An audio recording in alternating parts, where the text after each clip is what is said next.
పేరు మెన్షన్ చేయకూడదు కాబట్టి ఫిలిం ఛాంబర్లో కూడా అదే మాట కూడా చెప్పడం జరిగింది.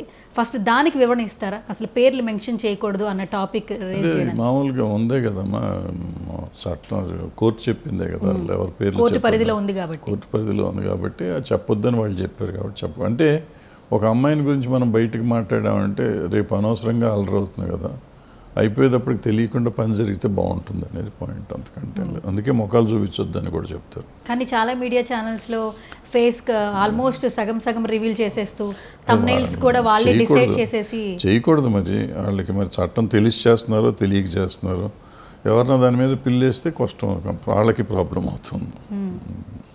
బేసిక్గా అందరికీ తెలుసు, చట్టం అందరికీ తెలిసిన పాయింటే కదా, ఇటువంటి కేసుల్లో ఫేసులు చూపించకూడదు అనేది. అయినా వాళ్ళు చేస్తున్నారు అంటే మరి వాళ్ళకైనా కొత్త చట్టం ఉందా, లేకపోతే చట్టం తెలియదా, లేకపోతే మన చట్టం ఏం చేస్తుంది అనుకున్నారా, మనకు తెలియదు. వాళ్ళ సంగతి చూడాలి. ఓకే, 2 రోజుల ముందు ఫిలిం ఛాంబర్లో అందరూ కలిసి ప్రెస్ మీట్ అయితే పెట్టారు సార్.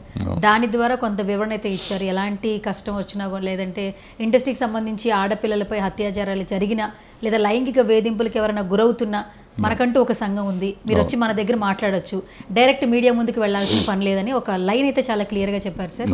ఈ ఇష్యూ ద్వారా ఇది పెట్టడం జరిగిందంటారా? కొద్ది రోజుల నుంచి కూడా అనుకుంటూ ఉన్నారా? లేదా మీరు ఎప్పుడో పెట్టాం అంతే, మీరు గుర్తుంటే ఆ సిరెడ్డి కేసు అప్పుడే పెట్టాం, అప్పుడు మనకి ప్రెస్ మీట్లు పెట్టి చెప్పాం, అప్పటి నుంచి ఉంది, అప్పటి నుంచి కేసులు వస్తున్నాయి, సాల్వ్ చేస్తున్నాం, జరుగుతూనే ఉంది.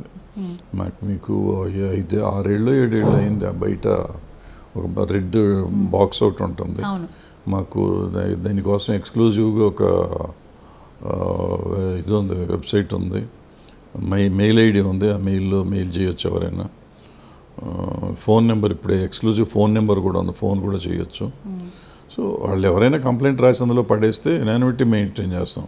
బట్ వాళ్ళు యునానిమస్గా ఉండాలనుకుంటే చాలా ప్రాబ్లం అవుతుంది అది సాల్వ్ చేయటం. అది ఓకే, ఇది అసలు ఆల్మోస్ట్ ఇద్దరు కొరియోగ్రాఫర్స్ గురించి కూడా మనం బయట అందరూ మాట్లాడుతున్నారు. మీరు ప్రెస్ మీట్ పెట్టే ముందు అసలు ఏం జరిగిందని తెలుసుకునే ప్రయత్నం చేశారా సార్? మేము చెప్పాం కదా, ప్రెస్ మీట్లో అని చెప్పాం కదా, ఇద్దరిని మేము స్టేట్మెంట్లు తీసుకున్నాం, ఇద్దరి దగ్గర తీసుకున్నాం స్టేట్మెంట్స్, రిటర్న్గా ఇవ్వమని చెప్పాము. వాళ్ళు ఇచ్చిన తర్వాత దాన్ని బట్టి ఎంక్వైరీ చేసి అందులో సాక్ష్యాలు రెండింటిని కొలాబరేట్ ఇస్తే దాన్ని బట్టి సాక్ష్యాలు ఎవరెవరిని పిలిస్తే బాగుంటుంది చూసుకుని సాక్ష్యాలని సేకరించి మేము 1-2 నెలలలోపు దానికి ఇది ఇచ్చేస్తాం, మా రిపోర్ట్ ఇచ్చేస్తాం.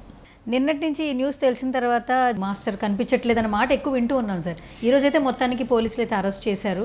ఈ పరారీ అనేదాన్ని అసలు ఎలా తీసుకోవాలి? ఒక ఇష్యూ వచ్చినప్పుడు కొంచెం గోప్యంగా ఉంచారనుకోవచ్చా, లేదంటే మీడియా ముందుకు రావడానికి కొంత ఆలోచించిన తర్వాత మాట్లాడదాం అనుకుంటున్నారు అనుకోవచ్చా? నేను అనుకుంటే అట్లా కాదండి, పోలీస్ కేసు అయిపోయింది కాబట్టి అరెస్ట్ చేస్తాను అనుకున్నా. అది నాకు తెలిసినంత వరకు నేను విన్నది ఏంటంటే అతను షూటింగ్లో ఉన్నాడని, వేరే సినిమా హిందీ సినిమా షూటింగ్లో ఉన్నాడని విన్నాను నేను. ఇప్పుడు బెంగళూరు అంటున్నారు కాబట్టి కన్నడం సినిమానేమో తెలియదు, నాకు ఐడియా లేదు. బట్ ఏదో షూటింగ్లో ఉన్నాడు, మొత్తానికి ఉన్నాడని నేను విన్నాను. మీరు విన్నమాట. ఇప్పుడు ఆల్మోస్ట్ మీరు స్టేట్మెంట్ కూడా తీసుకున్నామని అన్నారు కదా సార్, అంటే ఇరువైపు నుంచి మీరు విని డెసిషన్ అయితే తీసుకుంటారు కాబట్టి, అంటే మెయిన్గా మనకి చట్టం కూడా ఏం చెప్తుందంటే చట్ట పరిధిలో ఉన్నటువంటి వారి వ్యక్తిగత విషయాల్ని మనం బహిరంగంగా చెప్పొద్దు అనే మాట అయితే.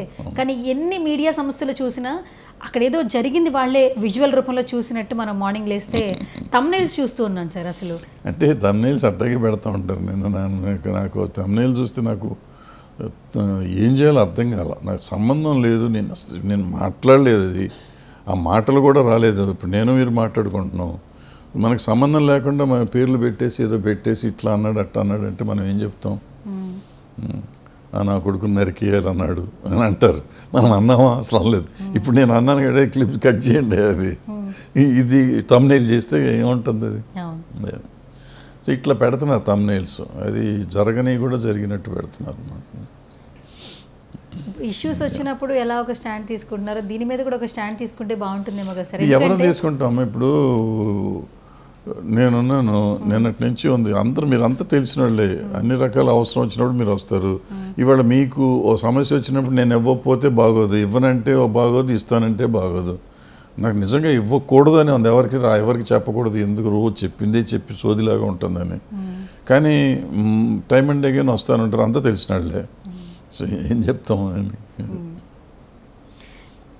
మెయిన్గా ఏంటంటే సార్, ఒక ఇష్యూ బయటకు వస్తుంటే అది నిజమా కాదా అని ఆలోచించే స్థితిలో కంటే ఆ తమ్నేల్ చూసి ఫిక్స్ అయిపోతున్నారు. ఇలా జరిగిపోయిందంటారా, అలా జరిగిపోయిందంటారా.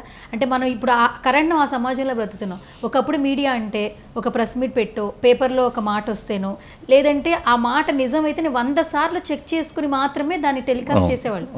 ఇప్పుడు యూట్యూబ్ ఛానల్స్, డిజిటల్ ప్లాట్ఫామ్ ఎంత బాగా ఇదైపోయిన తర్వాత ఆ పెట్టే తమ్నేల్ని నమ్ముతున్నారు, లోపల కంటెంట్ మీరు అన్నట్టు చూడట్లేదు.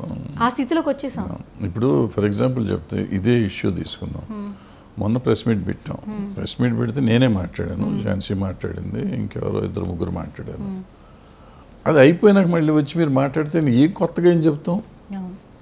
కొత్త విషయం అన్న ఉంటుందా? ఎక్స్క్లూజివ్ అంటారు. ఏం ఎక్స్క్లూజివ్ ఉంటుంది? ఎక్స్క్లూజివ్గా ఉన్నదే మాట. ఇప్పుడు అనవసరంగా మా గొంతు పోవటం తప్ప, చెప్పిందే చెప్పి బోరు కొడుతుంది తప్ప. చొక్కా కూడా మారదు, డ్రెస్ మారదు, లొకేషన్ మారదు, చెప్పిందే చెప్తూ ఉంటాం. ఏం లాభం ఉంటుంది? నాకు అర్థం కాల. ఐ మీన్ ఎవళ్ళ ఎంతూజియాజం వాళ్ళది. నేను తప్పు పడతలేదు కానీ నాకు అర్థం కావట్లేదు. ఓకే.